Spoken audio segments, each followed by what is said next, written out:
L'aquaplanage, c'est quand une accumulation d'eau importante provoque la perte de contact du véhicule avec l'asphalte, ce qui peut entraîner une perte de contrôle. Donc, en approchant d'une grande flaque d'eau, on retire le pied de l'accélérateur et on tient le volant serré. On évite de freiner si possible, ça pourrait transférer le poids de la voiture et nous faire perdre le contrôle. Aussi, si on en a le réflexe, on peut mettre la transmission au neutre.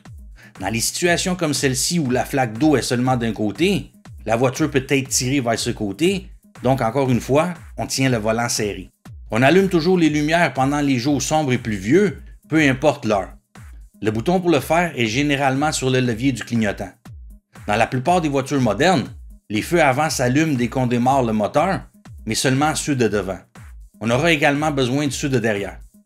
Les véhicules plus sombres peuvent également être plus difficiles à voir dans ces conditions. À plusieurs endroits, il existe des lois qui exigent que l'on ait toutes nos lumières allumées, peu importe l'heure de la journée, s'il fait sombre en raison des conditions météorologiques. On peut aussi avoir une contravention si on ne les allume pas. S'il y a une position auto sur l'interrupteur de lumière et on la sélectionne, les lumières s'allumeront ou s'éteindront automatiquement en fonction de la lumière ambiante, donc on peut utiliser ça aussi. La visibilité sera également réduite dans les rétroviseurs extérieurs due à l'accumulation d'eau, donc c'est une autre raison d'allumer les lumières. Dans certains cas, on ne pourra pas distinguer la forme du véhicule dans le miroir, mais on va voir ses lumières. Maintenant, peut-être que vous avez remarqué que lorsque j'ai allumé les lumières principales, les lumières de mon tableau de bord ont diminué en intensité. Si ça se produit, cherchez un bouton sur le tableau de bord près de l'interrupteur des lumières. Il ajuste l'intensité de l'illumination du tableau de bord. Un autre indicateur que les lumières sont allumées, c'est cette petite icône verte. Mais si vous voyez aussi cette icône bleue, ça signifie que vous avez vos feux de route allumés. On ne devrait jamais les utiliser quand on est près d'autres conducteurs, mais surtout pas dans des conditions pluvieuses ou brumeuses où l'on aurait tendance à vouloir le faire. Si on les allume, la lumière sera amplifiée et elle sera encore plus aveuglante. Dans la plupart des véhicules, on peut éteindre ou allumer les feux de route, soit en poussant ou en tirant sur le levier des clignotants, dépendamment du véhicule, mais ça peut aussi être situé ailleurs. Aussi, n'oubliez pas d'éteindre vos lumières avant de quitter le véhicule. Il est facile d'oublier de les éteindre pendant la journée à cause de la lumière ambiante. Dans la plupart des véhicules, si on oublie de les éteindre, on entendra un son quand on ouvre la porte.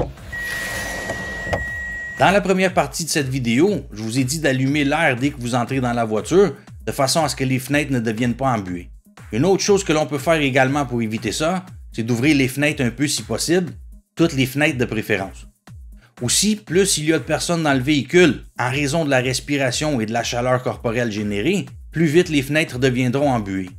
Donc dans ce cas, on peut augmenter l'intensité du flux d'air et s'il pleut pas, on peut ouvrir les fenêtres plus. Par temps normal, on doit garder au moins 2 secondes entre nous et le véhicule devant. Par temps pluvieux, on devrait garder entre 3 et 5 secondes. On trouve donc un point de référence, ce panneau dans ce cas, et lorsque la voiture devant nous passe à côté, on doit compter au moins 3 à 5 secondes jusqu'à ce qu'on passe le panneau nous-mêmes. Une autre chose qui devient très glissante par journée pluvieuse, les feuilles. Elles sont belles en automne, mais très glissantes, surtout lorsqu'elles sont mouillées. Alors on ralentit graduellement en les approchant, surtout dans les cas. Et un dernier conseil et non le moindre, une erreur très courante lors des examens, n'attendez pas jusqu'à ce que votre pare-brise soit couvert d'eau pour activer les essuie-glaces. C'est un manque d'autonomie. Rappelez-vous, les essuie-glaces sont votre responsabilité, pas celle de l'examinateur. J'espère que vous avez aimé cette vidéo. Bonne route!